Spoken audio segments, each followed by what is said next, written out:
What's up, what's up, what's up? The show is What's Up with Shawn Spilman. Tonight I'm blessed to have two of my brothers. When I say these are my brothers on the show, they are a family. But these both gentlemen are experts in their own field. We got B. Skino. He's an ill lyricist. He's an artist, a producer.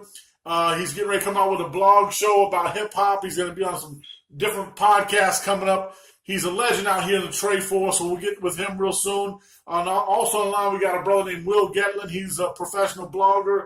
He's a fight expert. He has a lot of knowledge on UFC, MMA, and he was a professional wrestler. I'm going to jump in. B. Skino, what's good, brother? What's good? What's good? What's good?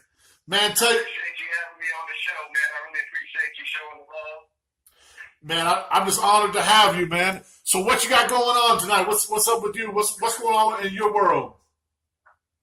Oh, man, you know my world, how it goes, man. Mostly family, man. Family first, and then, the music and everything else, always trying to find a way to make something happen, if that makes sense. Yes, sir, it does. Hey, let me ask Will. Let's bring Will in real fast. Will, you've heard some of Skino's lyrics, man. Will, what you think about him as an artist? Oh, man, he's a throwback, bro. They don't make him like that much anymore. That's right, yeah. I appreciate that. Yeah, we'll get on to that. We'll get on how the music has changed. Will, what you got going on out in your city, brother? Oh, not much right now. Just been, talking a little bit of business, trying to work on a major deal I got coming up. You know about it, Sean. We'll fill people in when we can. Besides that, just getting ready for Tuesday Night SmackDown coming on in a little while. Kind of winding down. You know how it is. Okay, well, on that same note, Will, tell us a little something about who you are. Well, I'm from New York originally, but I moved to North Carolina to pursue professional wrestling. I had about a little over 300 matches. Then and there with some big name wrestlers that you've probably seen on TV.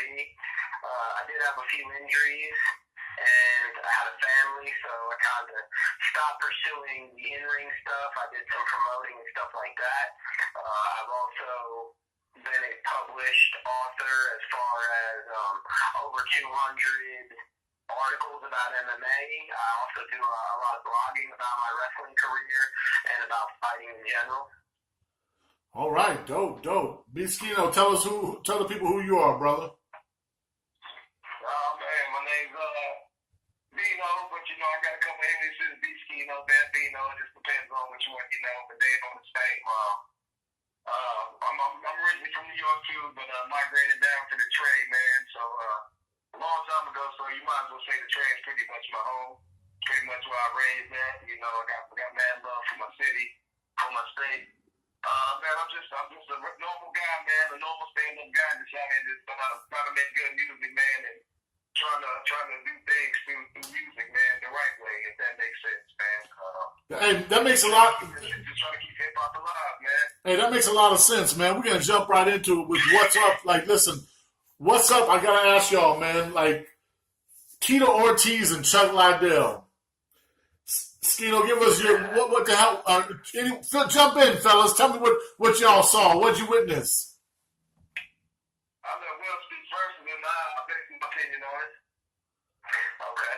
Well, basically, it went exactly the way I said and thought it would go. Chuck Liddell is just a spent fighter. Every time a fighter gets hit, it's like they went to the ATM and took a little bit more of their money out of the machine, you know what I mean? So every time you get tagged real hard or you get knocked out, you got a little less money in your ATM, and Chuck's all out of money, man. Wow. Okay. Hey, Skino, go ahead, brother. Well, first of all, you gotta salute Chuck Liddell and Tito Ortiz, man. Even if you don't like either one of the fighters, man, they paved the way for modern day MMA, UFC, especially two big name fighters, man, who in their time, man. Obviously, I like the bad boy, man. I was a Tito Ortiz fan, man. A lot of people didn't like him. I liked him. I mean, he wasn't the greatest fighter, but he was a good fighter, man. He got it, man. He fought. He did what he did.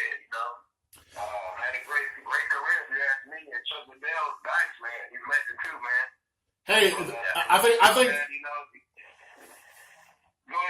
go ahead. No. I got excited. Go ahead. You go ahead, brother. I'm sorry. No, go ahead. You go ahead. No, when you said the Iceman is just he's just frosted over, man. I think the brother's a great guy. But I was watching the interview that La Jolla had for the big shout out to Golden Boy Productions for jumping in it. I was watching Tito Ortiz watching a clip of the interview, and he was saying, "Hey, Chuck Liddell, are you really that slow?" Because he was showing a training clip. And if you are, you're going to have a hard time with me. And when I saw Chuck in the ring, I was just shocked about how slow he was. Hey, on that same note, Oscar La Hoya with Golden Boy is in it. Do you think Oscar La Hoya, I'll start with you, Will, do you think Golden Boy is going to be competing with like Dana White in the UFC? No, but they will keep running some shows. I'd say probably every 2-3 months. And maybe one day they will be a competitor, but right now I think it's more going to be a novelty type thing. You know, they're balls deep in boxing. That's their thing. That's their go-to. But as far as MMA goes, you know, it's going to be a tough transition. I think I liked the production value of the event the other night. I thought they did a real good job. I like the way everything was set up. And, you know, Skino, I was a big Tito Ortiz fan, too. He's one of the most polar fighters I think that there's ever been.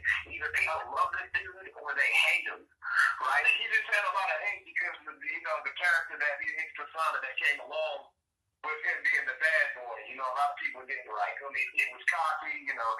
But, you know, as far as the fighter, man, he was a great grappler. I mean, great on the ground, you know. He was a great fighter, man. I like Tito Ortiz, man. I mean, he made a name for himself. You can't hate on him for that. You know what I mean? So, you know, before this fight, do you know when the last time he knocked somebody out was? I'd say it's been a while. It's been 12 years. Wow. 12 years ago, he knocked out Ken Shamrock twice, both in the same year. And then before that, another 4 years, I think 4 or 5 years before that, he knocked out Ken Shamrock. He doesn't have a lot of knockout power, and he's never had that knockout power. That's just telling you, right. So that's it kind of tells you. He's a ground and pound. He's mostly a pound fighter. Right. And later on in his career, when he got a little bit slower and he had his back problems, his submission game really stepped up a lot. And his hands have gotten better, but he's just never really had that power. But you could just see from that statistic that Chuck, his chin has just gone. So, I think that next time he has a soft chin, though. Let's debate that. I mean, the fighter, you hit him on the chin the right way, he'll fall. We all had that once or twice, you know, so.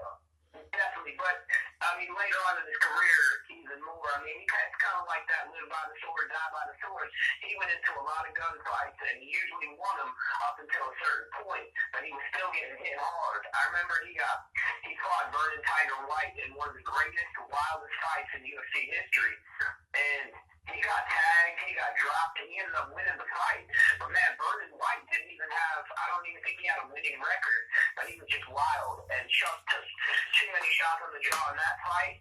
And then later on, you know, he fought Vanderlei Silva. He took a lot of shots. After that Vanderlei Silva fight, he just never has been the same. Like I said, he just got to that point in his career where he just couldn't take a stiff one on the chin anymore, you know?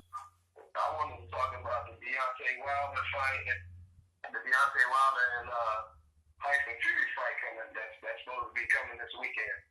Well, give us your input. What you think? Who are you going for? Well, I mean, you know, usually if I don't have a person that I don't really, I just want to see the fight and see who comes out on top. It's kind of hard. I kind of agree with the critics. They say, you know, if it's going to be a short fight, then Deontay Wilder is probably going to win. But if it goes the distance, they're counting Tyson Fury to win, man. But honestly, they're both kind of evenly skilled, if you ask me. They're both tall, long, big, and both can punch. They both got a great jab. So I don't know, man. I'm just expecting to see a good fight. You know, I think it's gonna be one of Deontay Wilder's biggest tests. Honestly, think that. And you never know. He might come out there and knock this guy out. You know, he might knock him out the first, second round. You know, This is boxing, so. What do you think, Will? I think Wilder ended within 4 rounds. You heard it here first. At What's Up? I consider him a skilled boxer. I don't personally like him as far as like, you have your fighters you like and your fighters you don't like. I've never been a Tyson Fury fan. I don't know if you ever seen that Skino, but didn't he knock himself out at one point? Yeah, he did. I mean, that's just like, that's one of those things you never get over, man. That's like the kid in 7th grade that pissed his pants. People will never forget that shit, man, as long as they live. And this dude knocked himself out. I never can forget that mental picture. And like Deontay Wilder, man, this dude comes out like it's like a sprint. And I just think he'll overwhelm him. He's a little bit smaller than Tyson Fury. Fury's got him about, I'd say, good 2 or 3 inches on height and probably reach. But, I think Deontay Wilder gets on the inside and knocks him out, man. Wow. And he knocked himself out. Skino, did you know? Did you know he knocked himself out? Yeah, I did. Yeah, I did. I'm a big boxing fan, man. I keep up with boxers. At least the big name boxers, man. There's a whole bunch of guys up and coming I don't really know about, but yeah. So on that note, fellas, I was always a boxing fan, but I've kind of shifted to the UFC, man. Skino, since you're a boxing fan, and Will, you're an MMA and the UFC fan and such, and a blogger. What's more exciting to you guys? I definitely like the UFC a little better today. Of course, the UFC is definitely more exciting because there's more to it. Boxing is just boxing. UFC has there's numerous ways to get. I mean, somebody you get put in a crazy arm bar or standing arm bar, and somebody pulls that move off on somebody, man. That's those things of that nature is really amazing. So those are things that you can't do in boxing, which boxing used to be the sport because that's all it was, But with MMA, there's so many different knockouts, so many different ways to get knocked out, so many different ways to move the fight, so many different ways to get submitted. It's a whole different ballgame, but I think it's way more exciting than boxing, and it took over what boxing was.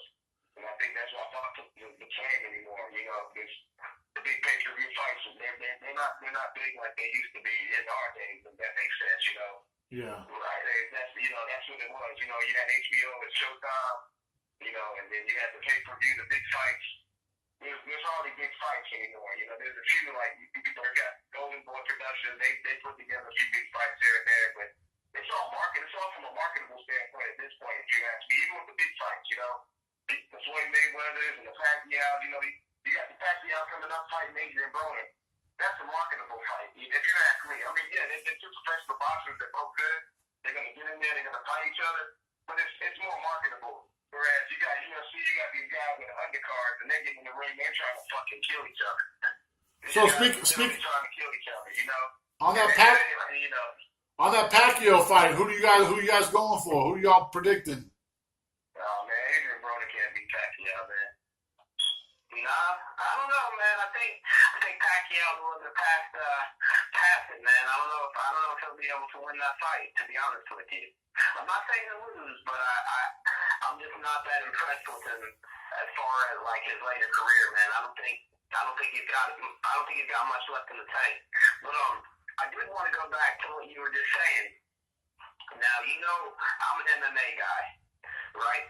And I feel like the UFC in particular, and Bellator to a point, they set their cards a lot better than boxing matches. You watch a fight, and you might not even watch any fight before the main event. Like when McGregor and Mayweather fought last year. I watched the co-main event. I can't remember the kid's name. He's one of the dudes from the Money Team. And I watched the main event. Those are the only fights I watched. If the UFC's on, I'm watching all 5 fights because they're going to be exciting. But so far as far as the total product, the UFC has done way more exciting than your average, ordinary, or even big fight event. But man, there's something electric about a big time boxing match like that McGregor and Mayweather fight. The UFC just hasn't got to that point yet where they can get 10 million people or however many people ordered on pay-per-view. This there's just something electric about two guys just getting in the ring and punching each other in the face.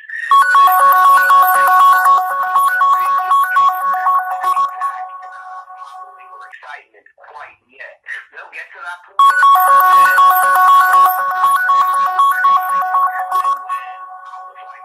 Mike Tyson and Evander Holyfield are fighting tonight.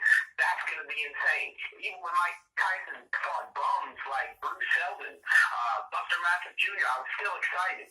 Like, Mike Tyson was larger than life.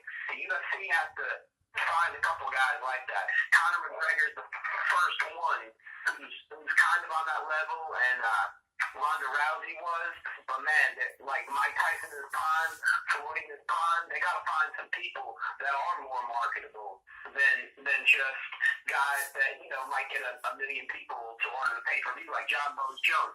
Amazing fighter. He just doesn't have the following of like a heavyweight boxing champion or even like Floyd Mayweather or somebody like that. Wow. Would you say that comes because of the money aspect? Do you think that there's still more money that's in boxing than it is in UFC? Hands down, there's way more money in boxing than UFC. And it's sad because, yeah, Conor McGregor, he's made, I think the most he's ever made in UFC is maybe $10 million. I mean, there's boxers that have made, I think Floyd made $300 million in a fight once. Is that right? Yeah, you're going to get it. Wow. So you gotta look at it from that standpoint. It's still big money. Still, when there's a big fight, there's more people betting on boxing than the UFC. Boxing is still kind of got that still the same way that soccer does, because it's a world sport. You know, I mean, it's really just big in the States. I mean, MMA, yeah, it's a little bit in spurts everywhere. You know, of course, they got gyms everywhere, all over the world.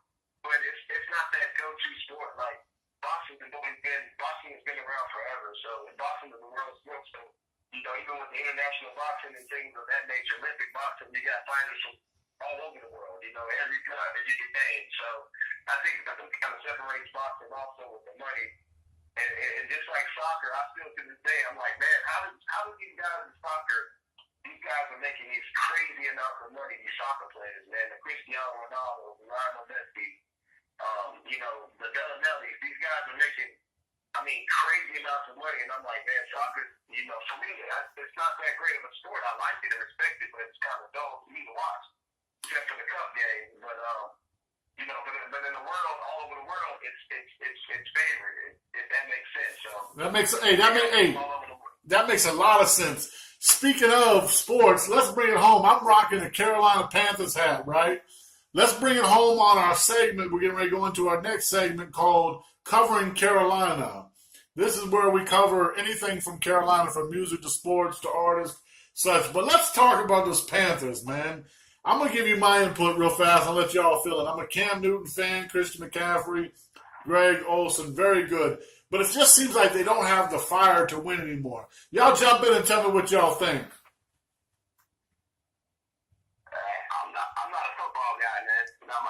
Okay, Skino. I am, but I don't like Carolina. But, you know, Carolina's a great team, man. Oh, you know, they've always had a pretty decent, solid team, man. Okay, well, so the defense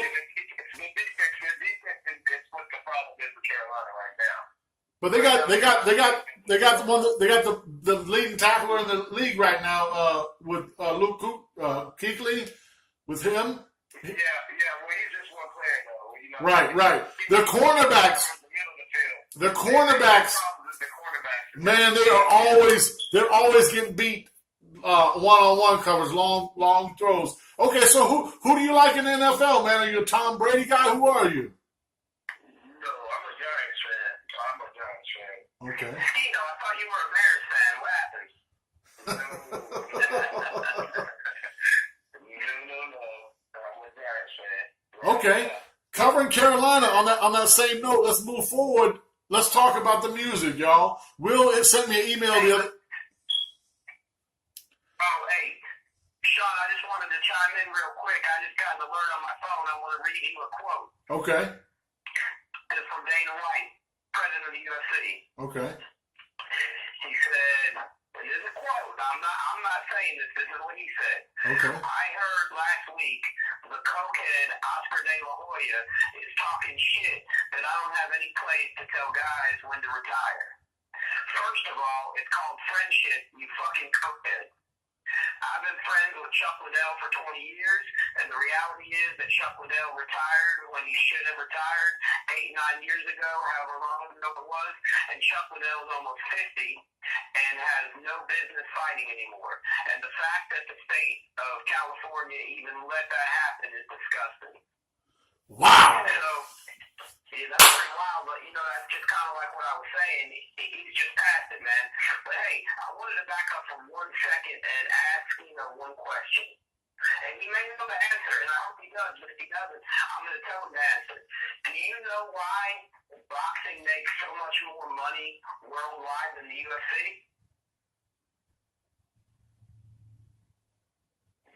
I guess. I'm trying hard. Well, let me tell you why. Because the only country in the world that charges to watch UFC pay-per-views is the United States of America. Wow. Everywhere else it's free.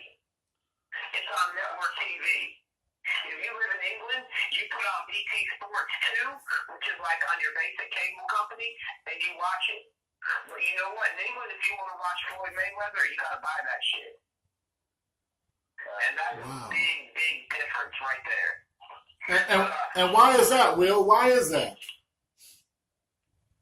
Because they just don't have that worldwide following, like Skino said, where they'd be able to sell the pay-per-views over there, so they just give them away. Okay, they so hope that maybe because of that maybe they'll get some worldwide subscribers to UFC Fight Pass. but I know the people in America are feeling some kind of way that they have to pay, and they're the bread and butter behind this. So y'all call in for the next show and tell us what you think. That's kind of messed up, man. That's kind of messed up that the UFC makes America pay. Okay, listen, check this out, fellas. Let's get on this music thing, man. Will sent me a message the other day that growing up, I don't want to misquote him. He said when we were growing up, it seemed like the black guys were the tough guys in school. And he says this new generation of rappers, and I think he was talking about the black rappers, they've kind of got soft with the skinny jeans. Will, I don't want to misquote you. Go in on that, man. Well, we were talking about the Dwight Howard thing, and it just kind of brought this up to me. I feel like the generation that's coming up right now, I'd say people that are maybe 25 and younger, it just seems like African American males have just gotten soft. When I was in school, man, the toughest dudes were black guys. You didn't fuck with the black guys. I mean, unless you were like, all right, I'm gonna fight this dude for real. You didn't play around. Now, I mean, it just seems like you got guys like Takashi and people like that, and that's who these young guys are looking up to. And I'm like, they're making people soft. I don't understand. And like I said, the skinny jeans. I used to work at a local college, right? And I worked there, and there was a student that worked with me, and he was a straight male, heterosexual. But I saw this guy when he wasn't working, and he would be walking to class, and he'd wear tights, like leggings. And I'm like, for real? And this is like, a young black guy, and I'm like, what the fuck is that? Like, I understand somebody wants to wear some compression pants under their shorts to play basketball, but this dude was walking to class, and I was like, that's not a fashion that anybody, if that happened back in the day, you'd have got beat up. You know what I mean? But Skino, what do you think, man? I don't understand, like, what's going on with this young generation. What do you think is It's kind of deeper than rap, in my opinion, man. It's kind of, I think with the music industry, these labels, I think they're change pushing that agenda. It's kind of like they're making things that in our time was not society that wasn't acceptable. And like once the kids that are growing up, man, they don't know any better because they music is one of the easiest ways to capture somebody's attention. You know what I mean? It captured our attention growing up. We had our music, and that goes for any kind of music. It doesn't matter what kind of genre you listen to. So music is something you feel. Music is something that, it touches you. It touches your soul. So music is definitely one of those things, man. It's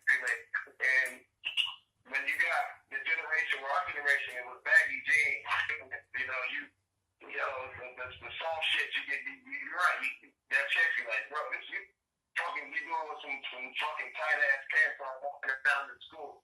They'll fucking call you all kind of names and bully you, whatever the fuck, you know. Nowadays it's like it's acceptable. It's a trend. It's a trend. And see, these people, they make it a trend, but in all actuality, it's like behind the scenes where we're feminizing our men and shit and the culture. You know what I mean? And it's just it's took a whole different turn, man. I mean, honestly, it's a whole different culture nowadays than it was. You just have to leave it at that. I mean, you can't even get into it anymore because it's so far gone, and it's all trend, and it's like it's all the same. There's no originality to it anymore. You know what I mean? Whereas the originality that stood out in my time, you strive to be original. Like you couldn't jump on the scene rapping and sounding like somebody else because they would bash you, they would diss you, they would fucking check you, you would make it. You know what I'm saying? If not came out, if somebody else came out sounding just like Biggie, they wouldn't have made it. Because case in point, Ja Rule and DMX. Yeah. You know, DMX got pissed because he felt like Ja Rule was a copy of him. Look, back in the day, these rappers were tough dudes, man. You saw Big Daddy Kane on TV. Yeah, he had all his gold chains and all this other stuff. But you looked at him and you're like, damn, that dude could whip some ass. You know, that guy, man, that's a coxman. You know what I mean? That dude can hit any chick in the club. Hey. Now you look at these dudes and you're like, man, if I saw that dude in the club and we had a proud slap, you know, I'll slap the shit out of that dude. You know what I mean? But see, the difference is right there. The difference is with that too, though, is nowadays, there's no stand up, you know, there's no realness behind it anymore. So, like, you might have to be worried about these cats, though, because these young guys, like, they're going to shoot you nowadays. They're not going to fight because they don't know what it's like to fight. You know what I mean? Or some people, it's totally different, man. And you got everybody wants to be tough because that's the look. Speaking of tough, Big Daddy Kane was tough back in the day, and he had a man that used to roll with him named Hulk, right? He was a dangerous brother with his hands. He was a good friend of mine, right? Dangerous brother, right?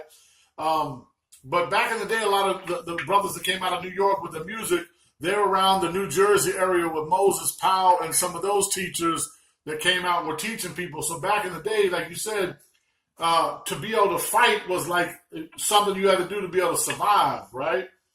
And but look at MC Hammer. Look at MC Hammer for a minute, right?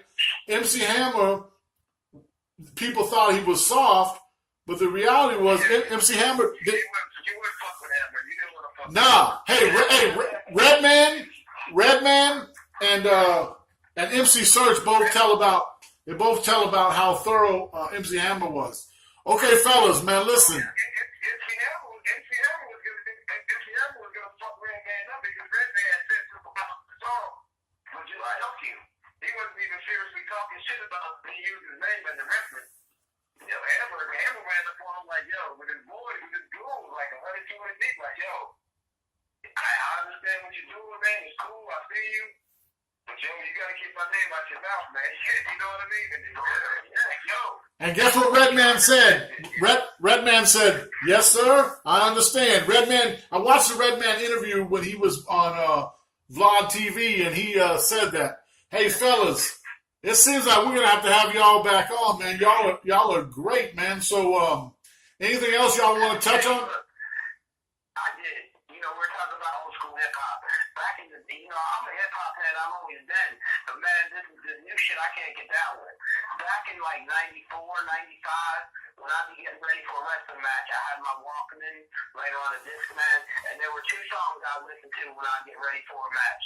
No matter what, these two songs, if I didn't hear them, I knew I was going to lose because this shit got me, like, hyped and ready to go. One of them was Tupac, If I Die Tonight, and the other one was Biggie and Bone Thugs, Notorious Thugs. Those two songs still to this day, man. If I hear them and you guys are around me and somebody pisses us off, I'm ready to fight, bro. Hey, speaking of fighting, man. Speaking of fighting, I heard Chris Paul was going to beat you up one night. Tell me about that. Nah, man. Look, back in the day, I was working over there at B-Dubs in Winston-Salem. I was originally a cook, then I was a bartender, then I was a doorman. And we had one night, we were close to capacity, you know, it's cold outside, whatever.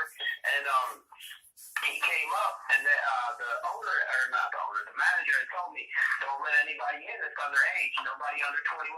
Chris and the other dude, Justin, they were still playing for Wake Forest. And they came up and I asked them for their ID. They didn't have, you know, an ID. They were like, no, we're not 21, but we're supposed to be here. And I was like, you can't come in. And they started talking funny.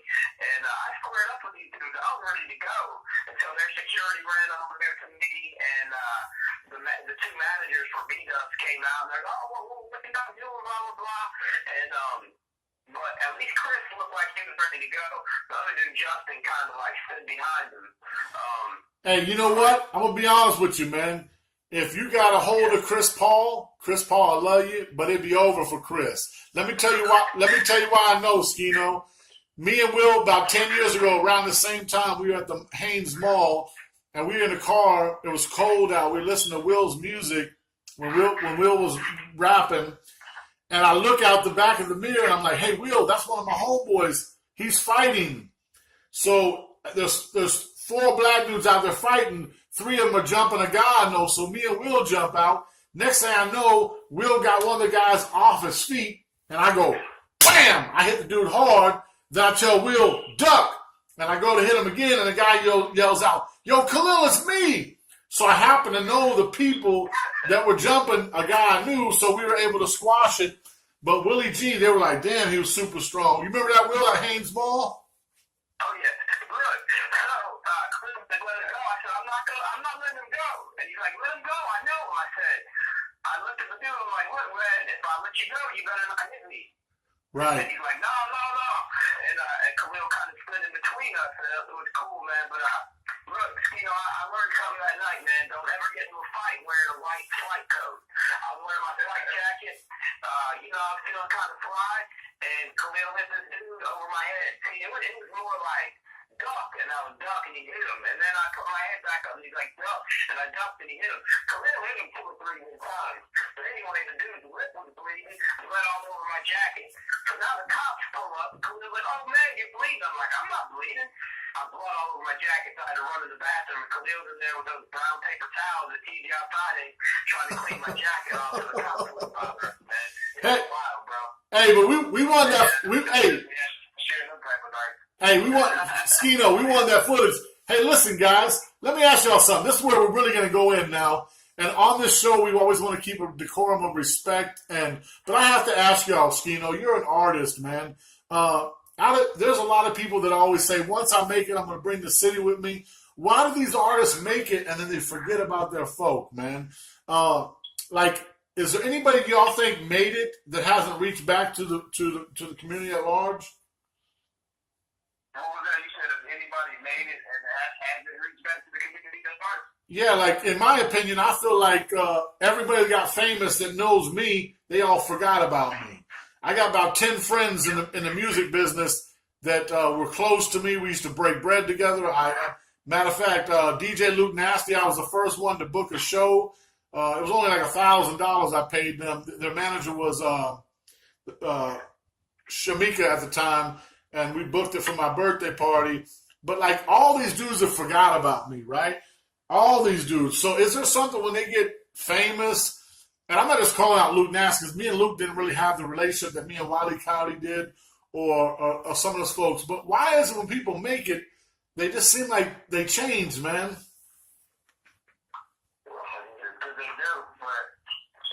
Unfortunately, man, it just shows some people, man, they can cover it. It's not, these people aren't bad people per se. It's just that they don't have the same heart and same love that somebody like me or you would have. You know what I mean? So, and yeah, you know, there's some people that make it and they never forget where they come from, and then you got some that just they make it and they forget everything. They're totally different person than the person you ever knew. You know what I'm saying? So,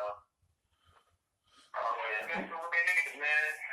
So it's a dying breed. So you know, back in the day, you had Biggie. He brought up the Junior Mafia. Those were his boys.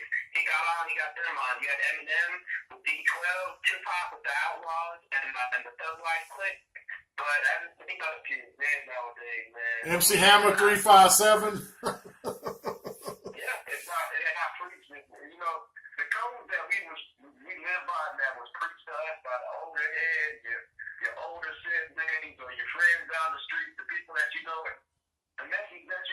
the music, man. It's not preaching no more, man. It's like, you know, you go on social media, man, everything, it's all this shit people doing, and it's for likes, and it's for attention. They don't care about the moral things. You know, we don't preach morals anymore, man. So, and that's the problem with a lot of shit, man, because we don't have any kind of code to live by anymore, you know? Okay, on the man. And I blame Bill Cosby. Nah, Shit. Hey, I don't care what you say. Bill Cosby does some stuff he did, man. I mean, that dude was the guy that everybody in our generation looked up to, man. I still love the brother, and I'm gonna be honest with you. 95% of those hoes were lying. You hear me? They were lying, man. They were lying. I can look at them and tell they're lying. Hey, let me ask you something. And Skino, this is me and Will were talking the other day. Speaking of people changing when they get famous, one guy that I think has kept it real, he's not really famous, but with a good camp, is Killer Chris. You said at one time Killer Chris was the best freestyle artist out of North Carolina, Will? I think I'd say he's probably the best battle rapper in North Carolina that I've seen. Okay, let me ask you this. You think he could beat Glue Easy, and would you put money on Chris against Glue Easy? Definitely. Okay, on that note, we want to shout out Glue Easy from AOG, man. He's with URL doing big things on the smack thing with the battle rap. What do you want to say about that, Skino? What you think about Glue Easy? Oh, man. My dog, man. Me and Glue, we got history, man. I've known Glue well over 15 years, man. We used to kick it and get high back in the good old days, back in the Red Band, the Wu-Tang days. We would sit back and blow L's and drink 40s, man, of OE, and we had freestyle sessions and battle sessions, man. I'm proud to see what my boy doing with himself, man. You know, he's a very talented guy, man. I mean, you know, Glue, he stands out, man. You know, he's a legend around here, man. So, but Glue definitely, you know, beside of that, man, Glue nasty, man. I mean, if you ever check these battles out, man, that boy can rap. Yeah, he's good. Yeah. Hey. The Killer Chris guy, man. I haven't heard him in his Well, we'll see. I can't judge. Well, we'll see if we can set that match up if they in it, but make the money work. But big shout out to Glue Easy and Killer Chris. I consider both of them people I have a lot of respect for and a lot of love for. So, Skino, before we jump out of here, man, where can people find your music at? Well, YouTube, Trey Syndicate. If you go on YouTube, type in Trey Syndicate, TRE space SYNDICATE. You can find a collection of videos, different blogs, whatsoever, man. You go on Instagram, Big Skino, Benito Bambino, and I'm in the process of we're gonna start getting things out on Tidal and all the other main sites, that tip and things of that nature. It's all money, man. So okay, listen. look out for all that stuff, man. Give the people 10 seconds of your closing thoughts. What would you like to say to the world right now? You said what now? I couldn't hear you. Breaking up a little bit. I'm sorry. Tell the world, close out your side of the show. What would you like to tell the world right now? Right now, I would like to tell the world, man, like, you know, we need as the people, man, I think we need to sit back and look at the big picture, because I think right now, man, the world's crazy, man, and you know what I'm saying? I know a lot of people out here getting killed, man. There's a lot of homicides, like 23 homicides in our city alone this year, man, already, man. Like, you know, that speaks in volumes, man. I think things are getting out of control, because I think, man, just when I was talking about the codes and morals, man, I think as the OGs and fathers and the mothers, man, we need to get back to that and start preaching that, man, and start trying to, you know, stand for something again, man, because I think things are getting out of control, man. I think, you know, everybody's living their lives day to day, and they so engulfed in their lives that they don't see what's going on, man, because things are starting to be, all these things, like I said, that wasn't acceptable at one point in time or wasn't known of, you know what I mean? It's starting to become so accepted and so more part of society more than it should be, you know what I mean? Like, you scroll down your timeline on Facebook, it's like every day you're going to hear about somebody dying or somebody getting fucked up or stabbed or shot or some drama. I think that's becoming too acceptable, you know what I mean? I think we need to sit back and, as the people, kind of look at the things and look at the bigger picture of things. And, you know what I mean? And we need to express some things. You know what I mean? If that makes sense, like we need to look at the bigger picture, man, because life ain't promised, man. And you know, if you don't seize it out here, if you don't go out here and make a name for yourself and try to do something positive and do something, man, before you know it, it'll be gone, man. Right, so, right. You know, that's just me, man. I think we need to be at peace a little bit more, man. You know what I mean? Okay, well. Like, let people know, you know. So. Well, listen, my brother. I don't think enough people nowadays is willing to stand up for these things anymore, man. You know, everybody's quick to, you know, do the bullshit, but they won't stand up for something that means anything. You know what I mean? Everybody's like, they're too caught up in everyday lives to want to care. You know what I mean? So. Right. Well, listen, my brother, it's always a pleasure to have you. Appreciate you being on the show. And I love you. Got mad love for you. Hey, Will, tell them what you do, where they can find your stuff. And on the same note, take us out of here on what you think the world needs to be, and then I'll close it out. All right. Hey, you can Google me. You can check me out on Facebook. My stuff's all over the place. Just Will Gettling, Gettling. Look, this is how I'm going to close this out. I had this thought the other morning, right? When we're coming up in school, they always said, the early bird gets the worm. And that's true to an extent. And people always thought, oh, okay, the early bird gets the worm, I'm going to be the early bird. What they never warned you about was the cat that's waiting on that bird to get the worm. Because the cat's going to come after you. You gotta protect yourself out here. You gotta look after yourself. And don't be so quick to trust people. And I've talked to you about that in the past, Sean. Right. I don't always feel like everybody has your best interest at heart. And that's just a lesson that people have to learn. You got to keep your hands up because every day is a fight. Wow. First of all, man, I'd like to thank these gentlemen for being on here. You can see these brothers are sharp and informed in the subjects, the respective subjects that they have knowledge on. What they don't know, guess what they do? They say, I don't know. And it's okay. In closing, it's okay not to know. And the areas that you don't know, you go out and research and you go out and speak to people that do know. I would just like to hope to spread a message of love, positivity. This show that we have with What's Up is going to be some times where it's very hostile. People can have disagreeing views and want to fight each other, but we are not going to tolerate that. We're not pushing that agenda, right? We're pushing love and peace. And I hope that whatever you're going through in life, if we listen to the show, that we can bring you some enjoyment and some peace and prosperity. We thank you for being on here. I love you, brothers. Peace and blessings. Good night to everybody. Until next time, we look forward to seeing you. Peace and blessings.